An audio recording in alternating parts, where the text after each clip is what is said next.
modified Shirodkar's Encirclage. Cervical insufficiency is one of the causes of recurrent pregnancy loss in second trimester. The diagnosis of cervical incompetence is done by transvaginal sonography, which is the gold standard. While doing routine examination for anomaly scan, we may come across a cervical os showing funneling of the internal os with a Y or V-shaped membranes bulging.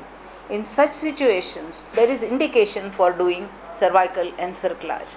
Commonly, technique which is employed is McDonald's encirclage, but this technique is likely to fail because there is a very short functioning cervix. Functioning cervix means the cervix below the membranes, and that is why I strongly recommend that we should adopt modified Shirodkar's encirclage.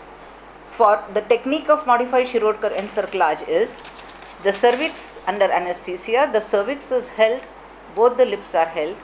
Saline adrenaline infiltration is done on the anterior lip of cervix and the vagina. Transverse incision is taken and vagina is retracted upwards and held with anterior vaginal wall retractor. A stitch on a curved needle, black silk, is taken and passed anteroposteriorly through the substance of the cervix as high as possible and passed from left on one side from 10 o'clock and it comes out at 7 o'clock posteriorly. Similar step is repeated on the other side where the needle passes from 2 o'clock and comes out at 5 o'clock and then the knot is tied posteriorly.